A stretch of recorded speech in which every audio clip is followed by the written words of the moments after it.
হলো? এইভাবে আছেন, এইভাবে রাস্তায় আমরা 13 তারিখ থেকে এখানে আছি। তার আগে শিক্ষক মহাশয়রা ওরা 7 তারিখ থেকেই আছেন।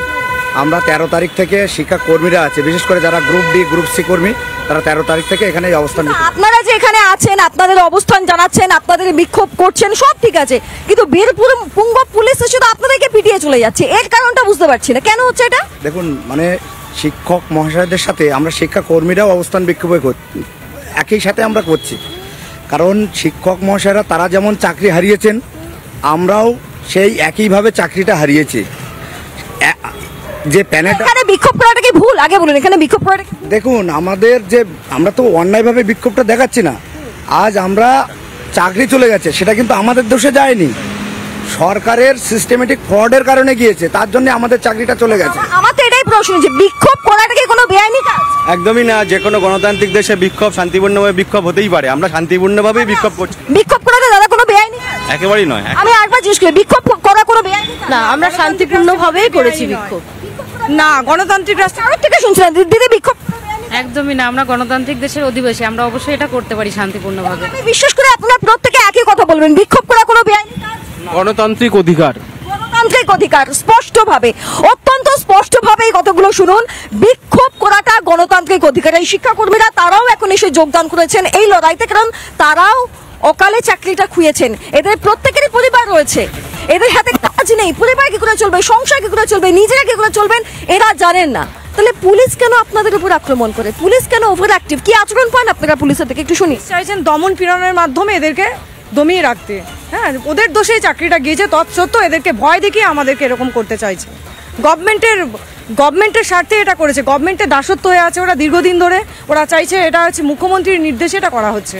মুখ্যমন্ত্রী বলছে আন্দোলনের সীমা রয়েছে, আন্দোলনের একটা সীমা। তিনি তো সীমা লঙ্ঘন করাটা আমাদেরকে শিখিয়ে দিয়েছেন। আমরা জানি, কোথায় সীমা শেষ করতে হয়, কোথায় শুরু করতে হয়, এটা আমাদের জানা আছে। ওনার থেকে আমরা শিখবো না এটা। তাহলে এরপর কি করবেন? আরেকবার তো লাঠিচার্জ হতে পারে, আরেকবার তো লাঠিচার্জ হতে পারে। এখানে রয়েছেন, পরিবার ফেলে রেখে এসেছেন, আরেকবার তো লাঠিচার্জ হতে পারে। কতদিন এরকম ভাবে চলবে? লাঠিচার্জ যতই করুক, আমরা আমাদের হকের দাবি ছাড়া আমরা এখান থেকে অবস্থান বিক্ষোভ তুলব না। আমাদের যতক্ষণ না আমাদের ন্যায্য যে দাবি, সেই দাবি যতক্ষণ না আমাদের ফিরে পাচ্ছি, সেই দাবি ততক্ষণ আমরা আমাদের এই অবস্থান বিক্ষোভ আমরা তুলছি না। কোনো অবস্থান বিক্ষোভ চলবে, একদম চলবে। পুলিশের লাঠি চললেও অবস্থান বিক্ষোভ চলবে। আমি আরেকবার জোরে শুনতে চাই, পুলিশের লাঠি চললেও অবস্থান বিক্ষোভ চলবে, হ্যাঁ কি না? পুলিশ যত মারবে, আমাদের অবস্থান বিক্ষোভের ঝাঁজ তত বাড়বে। আমি আরেকবার শুনি, দাদা কিছু বলতে চাই? যতক্ষণ না পর্যন্ত আমরা এই চাকরিটা, আমাদের হকের চাকরিটা আবার ফিরে পাচ্ছি, ততক্ষণ আমাদের এই অবস্থান বিক্ষোভ চলবে। পুলিশের লাঠি চললেও চলবে। আমরা বিক্ষোভ শান্তিপূর্ণভাবে করছি, আমাদের এই শান্তিপূর্ণ বিক্ষোভ বজায় থাকবে। অর্থাৎ আমি এদের সঙ্গে একটা অংশের যারা শিক্ষাকর্মী, আমি তাদের সঙ্গে কথা বললাম, তারা একটা খুব দামি কথা বলেছেন, খুব দামি কথা বলেছেন। যে কোনো প্রতিবাদ করাটা যে কোনো মানুষের গণতান্ত্রিক অধিকার, বিক্ষোভ করাটা গণতান্ত্রিক অধিকার। তাও তারা কেউ শখ করে আসেনি। এই যে লোকগুলো রাস্তায় বসে আছে, দাঁড়িয়ে আছে না, এরা কেউ শখ করে আসেনি। কিন্তু এটা একেবারে মাথা খারাপ নয় যে নিজেদের চাকরি বাকরি, ঘর পরিবার সমস্ত কিছু ছেড়ে দিয়ে এই কাঠফাটা রোদে দিন রাত এক করে তারা রাস্তায় বসে থাকবেন। কেউ পাগল নয়, মাথায় রাখতে হবে এটাকে। এরা সকলে চাকরিটি খুইয়েছেন, সরকারি চাকরি খুইয়ে ফেলেছেন। এরা জানেন না কেন? তার কারণ কিছু মানুষের ভুলের জন্য। সেই ভুলটা কারা করেছে? হ্যাঁ, সরকারের একাংশের ভুল, তাই জন্যই এই ঘটনা হয়েছে। তাহলে এর দায়টা কে নেবে? এখানে কেন পুলিশ এত সক্রিয়তা দেখায়? যেখানে সক্রিয়তা দেখানো সেখানে কেন দেখায় না? এবার আমি আলোচনায় আসি। যারা আজকে আমাদের অতিথি রয়েছেন, আমি শুরুটাই করবো রাজুবাবুকে। রাজুবাবু, ওরা একটা উদাহরণ, ওই যখন লোকগুলো দাঁড়িয়ে আছে, ওরা একটা উদাহরণ, পুলিশ তাদের ব্যাপারে লাঠিচার্জ করেছে। অথচ এই পুলিশ, আপনি ভাবুন, মুর্শিদাবাদে ঘর জ্বলছে, বাড়ি জ্বলছে, মানুষ পালিয়ে যাওয়ার চেষ্টা করছে, টার্গেট করে জাফরাবাদে ছেলে আর বাবাকে মারা হয়েছে, পুলিশ নিষ্ক্রিয়, ফোন করে পাওয়া যাচ্ছে না। দেখুন, এরা যে আন্দোলন করছে না, সত্যি এদের আন্দোলন করা এদের প্রয়োজন, কারণ এদের চাকরিটা গেছে। এবার হচ্ছে যে চাকরিটা, পুলিশেরা লাঠিচার্জ করাটা কি প্রয়োজন? এবার এই চাকরিটা পেতে গেলে এদেরকে একটু ঘুরিয়ে আন্দোলনটা করা উচিত। আমার ব্যক্তিগতভাবে মতামত, যদি বিকাশবাবুর বাড়ির সামনে গিয়ে করে আর যদি জাস্টিস গাঙ্গুলির বাড়ির সামনে গিয়ে করে। আমাকে একটা কথা বলুন, এই বিকাশ বাবু জাস্টিস গাঙ্গুলি যদিও আজকের আলোচনায় একেবারেই গুরুত্বপূর্ণ দুটো চরিত্র নয়, তবু আমি সকলের জ্ঞাতার্থে জানিয়ে রাখি আদৌ আন্দোলনটা কোর্ট অব্দি গেছে, তারপর এই একজন প্রাক্তন বিচারপতি এবং একজন আইনজীবীর নাম উঠে আসছে, তার আগে অব্দি এরা কোথাও ছিল না সিনে।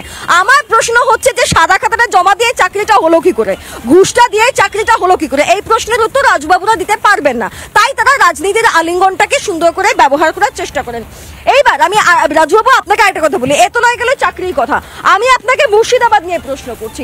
যখন ঘরবাড়ি পুড়িয়ে দেওয়া হচ্ছে তখন পুলিশকে ফোন করার পর পুলিশ কি নাকে তেল দিয়ে ঘুমোচ্ছিল?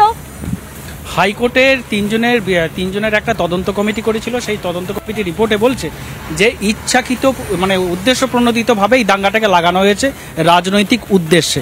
অর্থাৎ আমরা বারবার যেটা বলছিলাম যেটা বিজেপি আরএসএস যৌথভাবে মিলিয়ে, আপনি জানেন এটা বিজেপি আরএসএস? না এটা তো কমিটি রিপোর্টে বলছে, আমরা কেন কমিটি রিপোর্টে বলছে বিজেপি আরএসএস বলছে রাজনৈতিক উদ্দেশ্য প্রণোদিতভাবে হয়েছে। এখানে কি কোনো রাজনৈতিক দলের নাম আছে দাদা? বিরোধী দল যারা তারাই আছে, সবাই আছে, শুধু আপনি এটা নিশ্চিত কি করে? না ওরা ছাড়া আর কারা করবে? বিজেপি ছাড়া বিজেপি আরএসএস রা কেউ আপনাকে বিজেপি, আচ্ছা বিজেপি আরএসএস অশান্তি পাকাচ্ছিল, দাঁড়ান বিজেপি আরএসএস আপনার বক্তব্য হচ্ছে রিপোর্টে উল্লেখ রয়েছে, আপনার কাছে সেই রিপোর্টটা রয়েছে, রিপোর্টে উল্লেখ রয়েছে যে রাজনৈতিকভাবে এটা করা হয়েছে, আপনার নিজস্ব মতামত হচ্ছে বিরোধীরাই করবে এবং আপনার সংযোজন হচ্ছে বিজেপি এবং আরএসএস করেছে।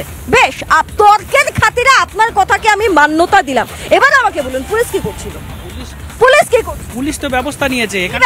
দেখুন আর একটা পুলিশের পয়েন্ট যদি বলেন, যে এলাকাগুলো ঘটছে, যে 3টে বর্ডার এলাকা 50 কিলোমিটার পর্যন্ত বিএসএফ নিজেদের একটাও বাইরের লোক ছিল না, একটাও বাইরের বলতে 50 কিলোমিটার পর্যন্ত বিএসএফ নিজেদের এখতিয়ারে একটাও মানে পুলিশ সেখানে সেটা বিএসএফ এর এরিয়া এলাকার মধ্যে পড়ে 50 কিলোমিটার তাদের এখতিয়ার। অর্থাৎ যে ঘটনা সেখানে মুভমেন্ট করে না পুলিশ করেছে। আপনারই মুখ্যমন্ত্রী মমতা বন্দ্যোপাধ্যায় এ রাজ্যের পুলিশ মন্ত্রী, তিনি নিজে বলেছেন, আজকে বলেছেন উত্তরকন্যায় প্রশাসনিক বৈঠকে আজকে নিজে বলেছেন যে পুলিশ কর্তারা গাড়ি নিয়ে ঘুরছে না, নজরদারি করছে না, বিএসএফ এর এলাকা বলে কেন হাত গুটিয়ে বসে থাকবে? সেটা তো করলে চলবে না রে মশাই, আপনাদের পুলিশ মন্ত্রী। না আমি বলছি বিএসএফ এর কোনো কি রোল, না বিএসএফ এর কি কোনো রোল থাকে না? কারণ হচ্ছে যে বর্ডার পেরিয়ে বাংলাদেশ থেকে লোকগুলো ঢুকলো, সবাই ঘরের লোক। অনুসন্ধান কমিটির রিপোর্টে সূত্র মারফত এটাই আছে, আপনার কাছে এই রিপোর্টটা আসেনি তো?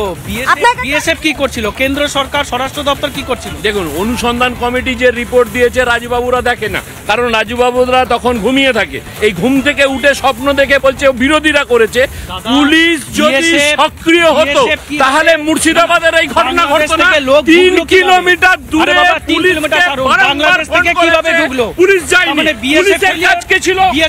চাকরিজীবী যারা চাকরি হারিয়েছে তাদের উপরে প্রহার করা। পুলিশের কাজ কি ছিল? যে বাচ্চাটা মরে গেছে তাকে দিয়ে তার বাবার। আচ্ছা একে কারোটা শোনা, কিন্তু আমি একটু ছোট ঠিক করে দিই, 300 মিটার দূরত্বটা, 300 মিটার মানে আরো কম, মানে আপনি যে দূরত্বটা বলছেন তার থেকেও কম, 300 মিটারের দূরত্বে পুলিশ বসেছিল, পুলিশ আসেনি, পুলিশ কিছু করেনি কেন? আমি এই উত্তরটা চাই, ব্যাস আমি খালি এইটুকু। আমার প্রশ্নের এই উত্তরটাকে দিন না, যে বিএসএফ থাকাকালীন কিভাবে বাংলাদেশ থেকে দুষ্কৃতী ঢুকে? আপনি জানেন বাংলাদেশ থেকে? বাংলাদেশ আপনি জানেন কোন রিপোর্ট? সাধারণ মানুষ কোন রিপোর্ট? সাধারণ মানুষ কোন রিপোর্ট? রিপাবলিক। আচ্ছা আপনি এই কথা বলছেন তো, বাহ। এবার শুনুন, ভরতপুরের তৃণমূল বিধায়ক হুমায়ুন কবির তিনি নিজে কি বলেছেন শুনুন না, তারপরে আসছি।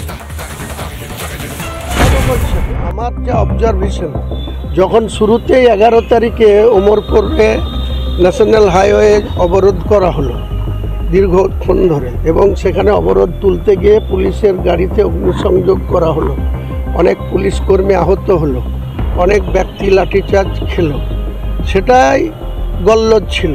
কারণ এতগুলা লোককে অ্যাসেম্বল করতে দেওয়া, একসঙ্গে জড়ো হতে দেওয়া অনেক সময়ের ব্যাপার। যদি লোকাল থানাগুলা ইনিশিয়েটিভ নিয়ে নিজের থানা থেকে যে লোক মুভমেন্ট করে কোথাও যাচ্ছে সেটাকে যদি আটকাতো, অবস্ট্রাকশন করতো, তাহলে এত বড় ঘটনা ঘটতো না। নানা ধরনের কন্টেন্ট দেখার জন্য লাইক করুন, শেয়ার করুন আমাদের ফেসবুক পেজ, সাবস্ক্রাইব করুন আমাদের ইউটিউব চ্যানেল। পাশাপাশি অন্যান্য ব্রেকিং নিউজের জন্য অবশ্যই চোখ রাখুন রিপাবলিক বাংলায়।